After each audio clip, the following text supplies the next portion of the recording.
Hello guys, my name is Useful Idioti and welcome to the Football Formula. I'll be your host alongside Karembu, Denvakoki and Dengize. So here we go. English Premier League, the EPL, the famous English Premier League. Majama, mko kweli tayari kwa EPL ama kuna makasheshe mambwembwe mahali? You can't wait for it. But before we go any further, the pre-season is on. Sawa? Sure.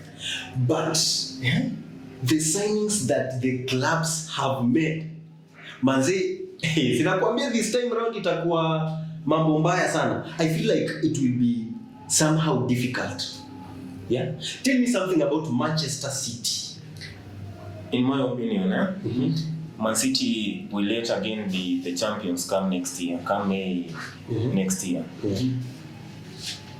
This is because they've strengthened in areas where they were mostly short of last season, and especially the signing of one Erling Haaland from Dortmund. That will give them a very major shot in the arm when it comes to the attacking department, because if you followed the Man City stats over the last few years, they have been lacking an out-and-out forward. And I think this time around, Erling Haaland fits that bill because he's one major hot shot in the European leagues, and he will hit the ground running. Okay, Denver, what do you have to say about Manchester City? Man City. Yeah. Okay, for the last there's a season when Aguero was still around there. walikuwa na decent run. They had good margins, and I think they had options up.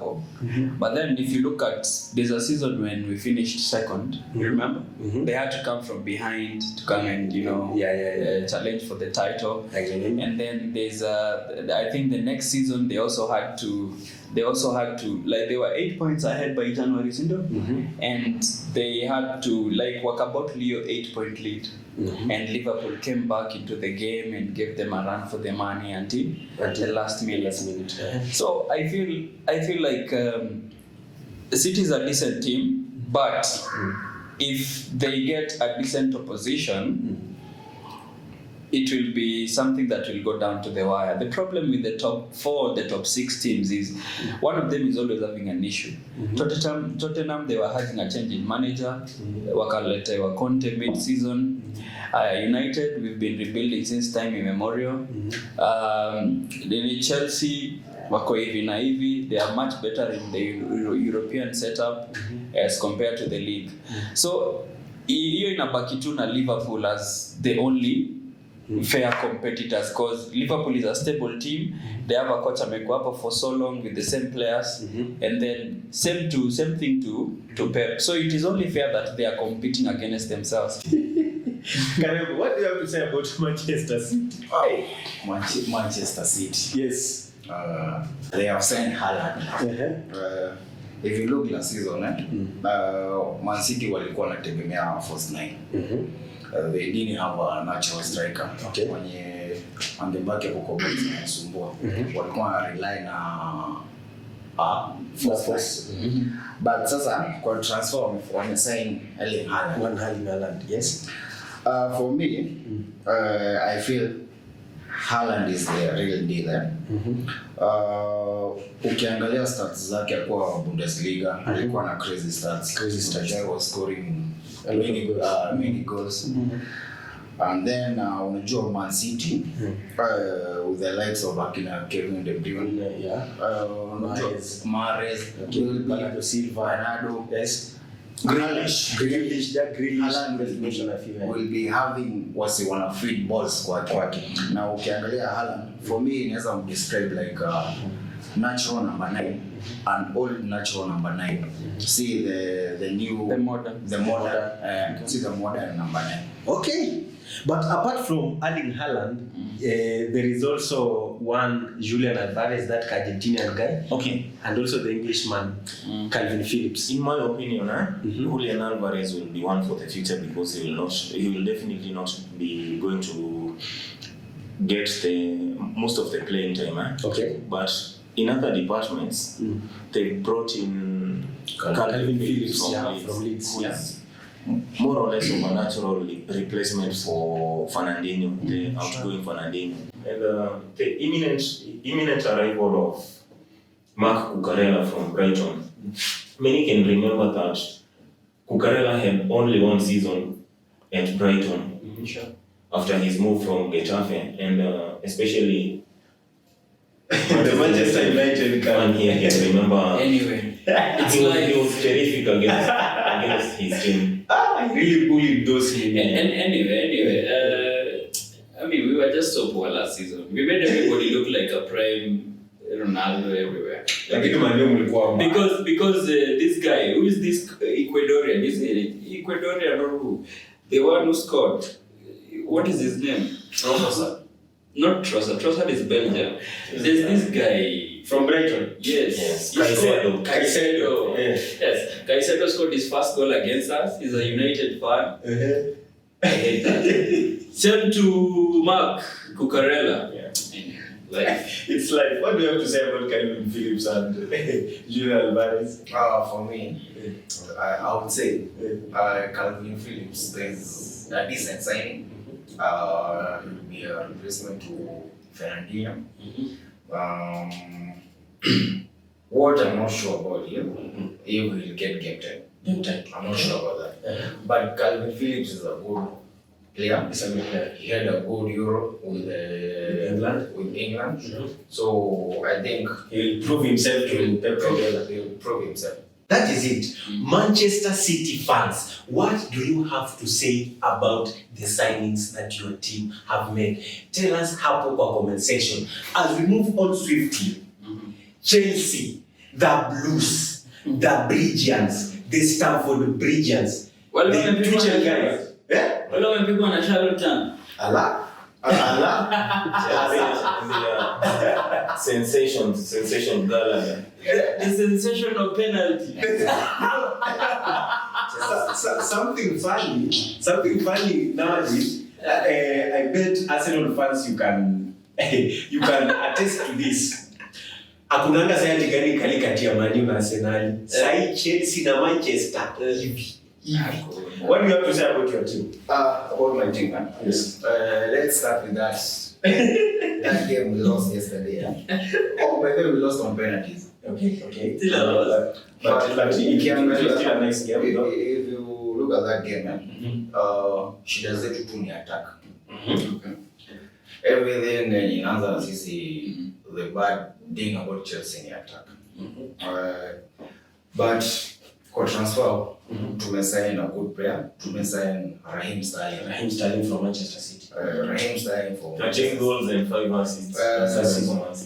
So adding a player like Sterling kwa squad yetu, it will help in many things. That pre-season game yesterday, aliingia kama sub in the second half, and I could say he was one of our best players that game. So Sterling, we got Sterling. He's a 27-year-old. I can say he's in his prime. I think he will deliver for us. And then we should give Havertz and one. I think us switching to a back four, we'll see the Kai Havertz of Bayer Leverkusen and Timo Werner of Bundesliga. Okay, guys, I have a question. Unajua Manchester United ndio inakuwa shida yenu. Mnacheka watu wengine na nyinyi mko na shida kubwa. Anyway, unajua. Anyway, I have a question. Do you think Hakim Ziyech was a flop? Hakim Ziyech? Yes. Did you see his numbers at Ajax? I saw. There's a time walikuwa nasema Bruno 20 goals at Sporting, Ziyech 45 goals and how many assists? Napenda hiyo vita. Do you think Hakim Ziyech was a flop? It's flop. I think he never lived to the expectations of many people, especially the Chelsea fans, because he was quite a sensational in the Netherlands. For sure. And when he arrived, he found a team that was still trying to find its identity under Frank Lampard, and that really did not help the cause. Okay. Can I say something about that Ajax team? Okay. Shall we blame the league or the players? Because we also bought Van de Beek. Just hold it there. Chelsea fans, And, what do you have to Just say? in addition, Okay. they've sold one Matthias De Ligt to Juventus. Juventus. He's been very shaky. Yeah. Mhm. I don't think even Juventus fans have felt any loss in him going to Bayern. Okay. Was CH a flop? Yes, was it a flop? CH was a flop. Kama kuna player mwenye Chelsea ilisema had so many hopes with, ilikuwa CH. But naweza blame coach mwenye alikuwa hiyo time, Lampard.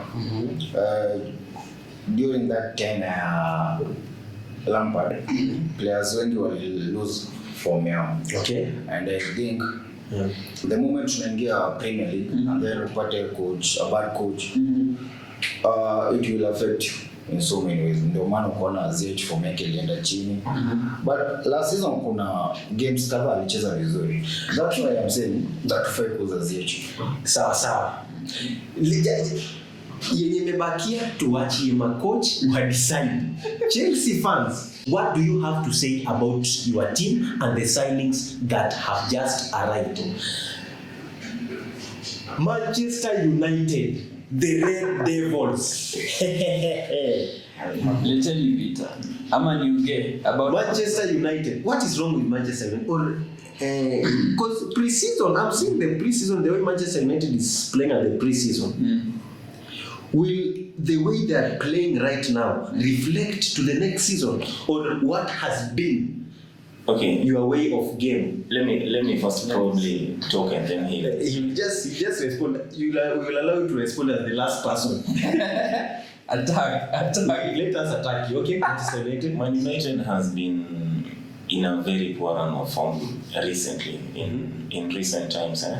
But the arrival of Erik ten Hag from Ajax gives them a lot of hopes almost in all the departments, because Manchester United has been, in as much as they've been blaming one Harry Maguire for their defensive lapses, I think the whole defensive unit has been very porous. And Ten Hag brings a style of football that will be more possessive, that translates to more of the ball remaining with his players, so that will definitely protect his very, very defense from attacks. Okay. Another thing is the arrival of Eriksen from Brentford. I think that will give them a very major shot in the arm, because in the midfield department they will be partnering with Bruno Fernandes, and you can only imagine having Cristiano Ronaldo on the end of the Eriksen and Fernandes. So in as much as Cristiano Ronaldo is not getting any younger, I think they'll have something to look forward to next season. Okay, they let go Pogba. Do you think Pogba would have fit the style of Erik ten Hag? He would have, yes, but I think it was good letting him go, because he was one of the major catalysts of the misunderstandings between the players and the dressing room. And they also lost Nemanja Matic to AS Roma. And when you look at Erik ten Hag's formations in the Dutch league, he has been using the 4-4-2 formation with a diamond in the midfield. I think they will only be short of a decent player in the heart of the diamond, at the base of the diamond, because I don't think Scott McTominay has what it takes to probably be up there with the Rodris and the Fabinhos of this world. That's a nice meaning. Karim, what do you have to say about the Red Devils? Red Devils. Yes. Ten Hag amekuja. Ten Hag is a good coach. We saw what he did with Ajax. First impression yake, he has retained Maguire as the captain. And I bet mafans wengi wa Man U wameshangaa mbona Maguire tena amebakishwa kwa kati. For me I think Ten Hag retain Maguire kama captain wake to boost the confidence ya Maguire. Juu tukiangalia the seasons kuna so many mistakes Maguire alifanya. Na for me I would blame the mistakes kwa confidence. Not that Maguire is a bad player. Maguire alikuwa player mzuri sana kwa Leicester. Hata kwa akiwa England pia alicheza game fit.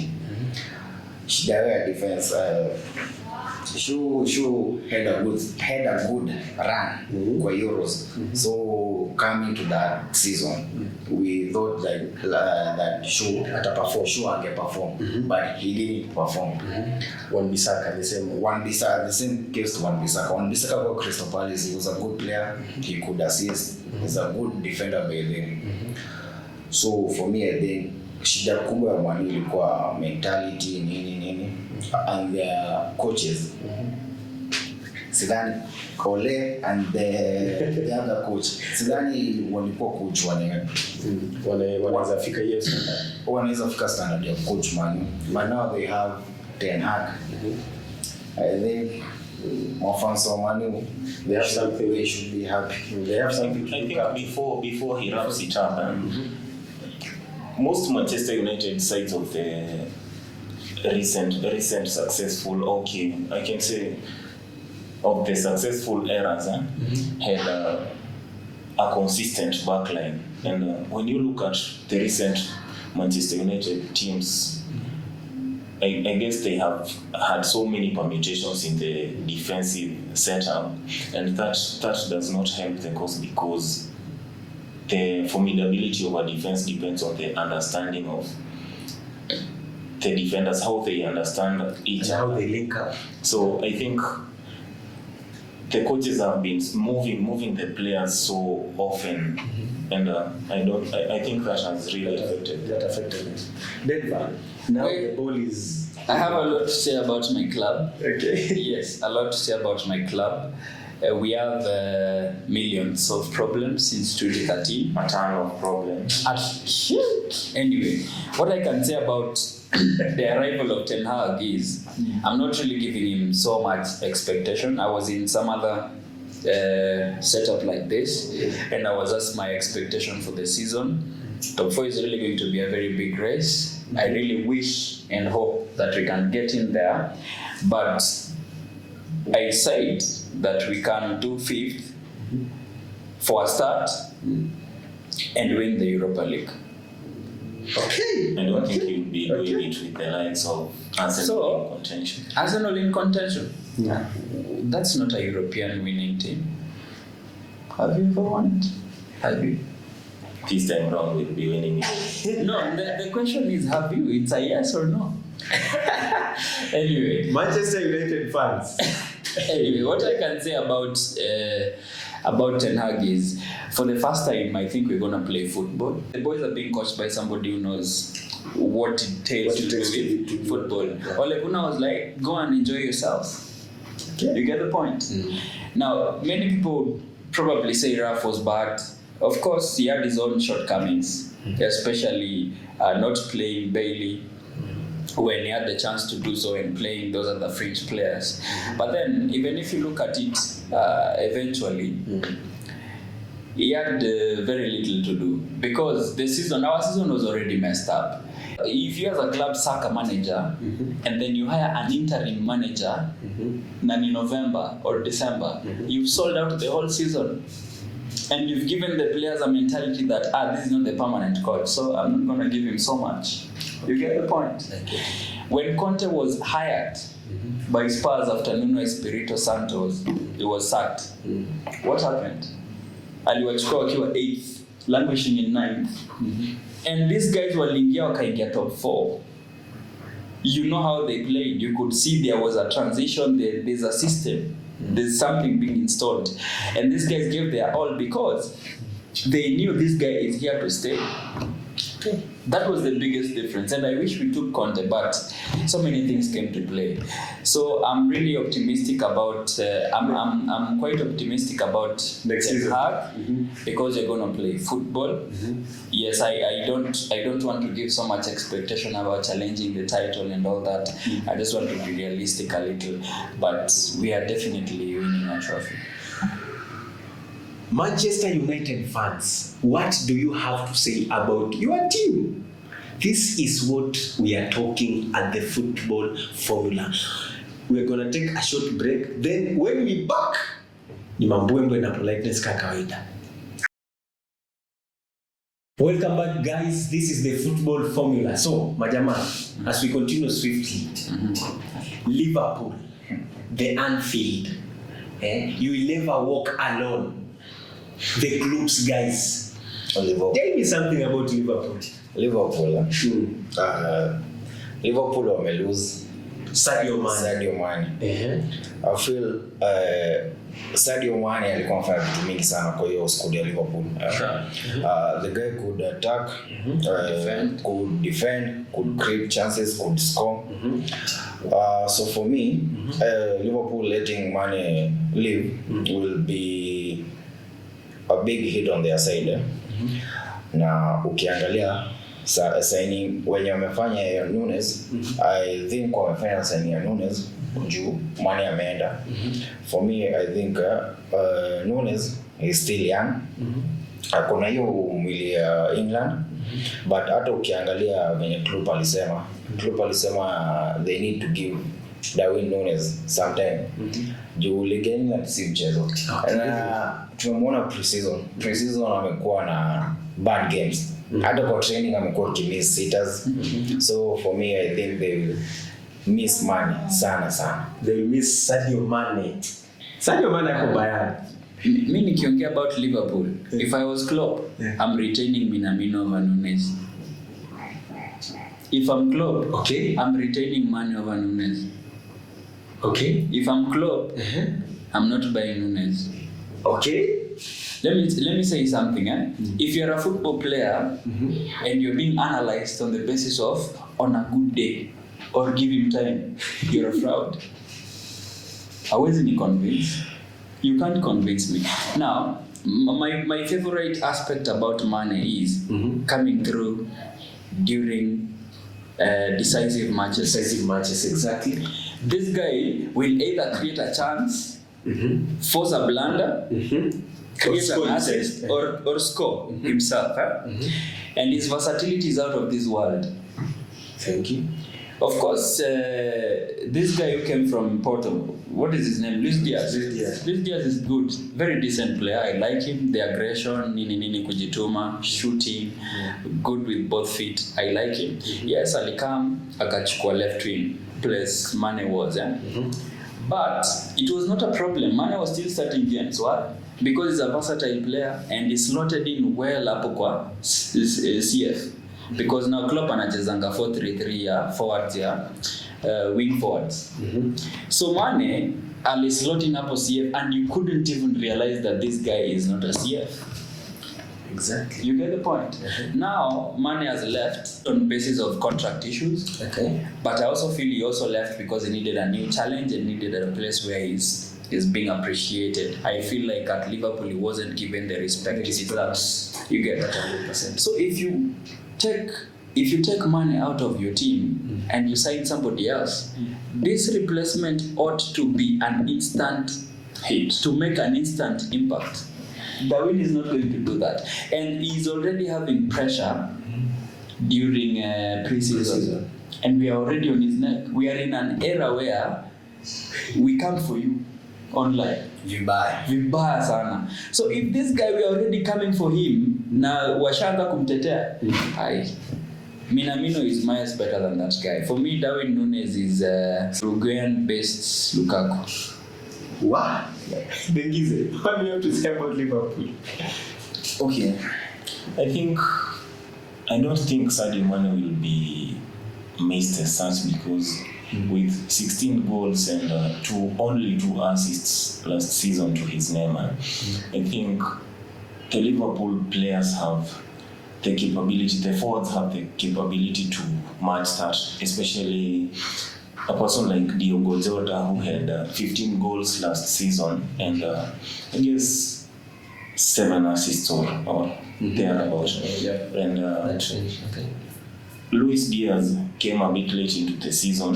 He was thrown into the fray and he still managed 4 goals and 3 assists despite playing games way less than Sadio Mane. So I don't think the attacking of Liverpool will be that short of goals like they amassed last season. So I don't really feel that they will miss Sadio Mane that much. And the arrival of Darwin Núñez from Benfica, in as much as they are saying that he will not be an instant hitter, that guy scored 34 goals across in 41 games across all competitions. So I don't think he never played against the Portuguese sides only, even in the Champions League, and he scored twice against Liverpool themselves, despite their good defense. So I still think there might be that pressure that comes with the huge amount of money that he was signed with. But I think with time he will be reminding of us of another compatriot of this who took the Premier League by storm. Luis Suarez. Exactly. Okay. I doubt it. if Klopp plays Núñez consecutively, yes. Jota, Firmino hapo. Okay. Every other field wako poa, si ndio? Okay. Yeah. My argument is this. Firmino had 20 games last season. Whenever he was fit, he played 20 games last season, but he only managed 5 goals and 4 assists. Yeah, true. So I don't think that is a decent return for a person of his stature in the game. Wow. Another thing, I don't. If I were Bobby Firmino, I think I'll be looking for playing time elsewhere, because with 12 months remaining on his contract, I don't think Liverpool, and remember he said he's not getting any younger, so sure. I think his time at Liverpool could well be over. Yep, if they haven't discussed any extension for him, then he should be looking for somewhere to for a new club. But I'll give Núñez a chance in his second season. Hii ya kwanza hii tutalima. Liverpool fans, this is what you're saying. What do you have to say about your club? What do you have to say about the signings? That is it for Liverpool. Arsenal, the Gunners, the Arteta boys. London has always been red. The guns that shoot blanks. Wait a minute. Karen, what do you have to say about the Arteta boys? First of all, London is blue. That's a story for another day. Arsenal, okay. They have signed decent players. Okay. They have signed Vieira. They have signed Zinchenko and Gabriel Jesus, and perhaps we'll see now a full season of Thomas Partey without injuries. Okay. Arsenal last season kitu iliwakosea sana ni injuries, so hapo unaingia story ya squad depth. Kuna some point ilifika unaona games za Arsenal, unaona players wenye wabaki kwa bench ni wakulima. But for me ni wakulima mtu kama wamesign Zinchenko, in case wapate injuries wakwe short kwa mid, Zinchenko can play as a mid. Hopefully Partey atapata injury. Their forward is good, Jesus, Martinelli and Saka. Yeah. I think Jesus at a form partnership poa sana na the wingers. But for me, Arsenal bado next season. Okay, Denver. Arsenal, hey, you and your Man City Regents, bado mtaona tu shida.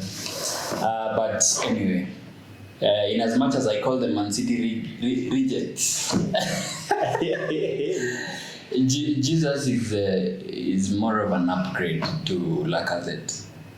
Though I saw some stats that they had similar goal contributions. So it's like you're replacing one pandemic with another pandemic. Anyway, story for another day. But factually speaking, It's a free one. currently, you getting Jesus to replace Lacazette, who's obviously on a very big decline, is a little upgrade. And I feel like your attack is good. Odegaard is a good creator. Fabio Vieira. I don't know that. I know him. But you haven't seen his style of play. No, I've seen him. I've seen him at Porto. I've seen him. Okay. But I haven't watched him In Arsenal, Premier League. English Premier League. So I'll talk about guys I know. Smith is okay. Saka is okay. Martinelli is good. Jesus is. I've seen him is good. Let me just give him credit. Yeah. So I feel like your attack can do something. They can link up and cause problems. But now, if we go back, I think you have some decent CBs, but upper fullbacks, Gianni is always unfit. Zinchenko, I'm saying this for free. If you guys are going to put Zinchenko at left back, akue left back kabisa line, sasa ashikilie, especially hizo time Tierney atakuwa out. I prefer not to talk. Above all, you guys need a coach. I've never ranked Arteta as a manager, so I really feel like you guys will need a manager. But good for you guys, he signed a shorter contract, so I think he's just going to lay a foundation. I hope he's going to lay a foundation for the next manager. But I still feel you need some more boosts in your defense and in your midfield. For coaching, najua mmeshikilia Arteta, so I'm happy for obvious reasons that it's still there. Yaani hii beef ya Man U na Arsenal haijaisha. Si hata nyinyi mnapendanga magua. Hii beef. Wameongea sana na ziongelea timu yangu. Okay, I think all what my guys here are saying, I guess it's only a case of sour grapes. Okay. Yeah, True. I've never been more upbeat about the Arsenal than I am at the moment. And last season was not that much of a success, but it gave us some glimmer of hope. And I think we can only build on that. Whatever he said about replacing a pandemic with another, I think I am of a different opinion, because Lacazette scored only 4 goals the whole of last season. And at Man City, Gabriel Jesus managed 8 goals and 8 assists despite playing only 28 games the whole season. I guess the only doubt that I have is because of the 8 goals he scored last season for Man City, 4 of them were against Watford in a single match. So in the rest of the matches he only bagged 4 goals. But I guess he will be coming to a different setting with a different set of players in the attack, and especially we saw the records that Odegaard had last season despite playing for only half a season. And I think with him starting this season with the team, I think that will be will give the team the impetus they need. And the arrival of Fabio Vieira from Porto, that guy had 6 goals and 14 assists for Porto last season. So I think he's still young. He's going to learn, and I think he will gel well with the team. And on the Zinchenko issue, I guess most of the time Tierney will be fit. He will be the number 1 in that position, and I think Zinchenko will come in as a replacement whenever Tierney is injured, or when we have a short in the midfield department. And I think that is more of a strength that we have compared to last season, and I guess our fullbacks are in good shape as opposed to whatever he was saying. Okay, we aren't saying anything or we aren't adding anything to that. Hapa hivi itakuwa vita. Hakuna, yani nilikuwa nashangaa Manchester United na Arsenal saini mashemeji. Don't you wonder when next season comes will be above Manchester United and Chelsea at the end of the season? Dreams are valid. Lupita Nyong'o. Arsenal fans, what do you have to say about your team? Antonio Conte was given money and he went to the market and he did what he has done. Okay, let me start this way. Tottenham over the years, Antonio Conte is one lucky manager because he's the only manager who has managed to win the perennial battles between the hierarchy, that is Fabio Paratici and Daniel Levy. Sure. Because most of the time those guys are very frugal when it comes to the signings, and he has managed to twist the hierarchy into probably providing the finances that they so sorely needed since last season. And the addition of the team already had goals in them, and they already added another ammunition in attack, bearing in mind the acquisition of Ivan Perisic on a free, and last season they had this guy from Juventus, Kulusevski, and they now have Richarlison as well in their ranks. I think it is a very big plus for them, and their fans can call it a quantum leap in their squad. And I think next season Tottenham will be breathing under the necks of the likes of Liverpool and Man City. Okay. Oh. What do you have to say about Tottenham? The Spurs. One thing I know about Conte, kama atachukua kikombe the first season, the second season he will. Wow. Last season ukiangalia Conte aliingia way later, akakuwa coach wa Tottenham, akawatoa from number walikuwa position 8 kwa ligi, wakamanage wakatoa Arsenal hapo juu, kaenda position 4, wakaenda position 4. Okay, staki like kupatia Tottenham sifa sana cause competitor wangu, but for me I think Conte this season he might actually grab something. Denver. Hey, Tottenham last won a trophy in 2008. So you're a feeder club. Yep, our feeder club. Oh, we signed Carrick and who else? Babaton. Yeah. But they denied us the chance to sign Bale and Modric. So it's not our feeder club. But it's still your feeder club. No. It can't be our feeder club. Levy is still Eriksen to take a detour. No, we salvaged Eriksen's career. At least he's in a big club right now. Okay, guys, are you already feeling the next season heat? These have just been the top 6 teams, but it's already hot, and we just have to end it here. Tunamalizia tu hapa majamaa. It's still hot. We want real-time feelings, real-time information, because football is all about love and all about emotions. So let's meet on our next episode of the Football Formula. I've been your host, Useful Idioti, alongside Karembu, Denver, and Dengize. See you next time. Peace out. Adios. Muchachos.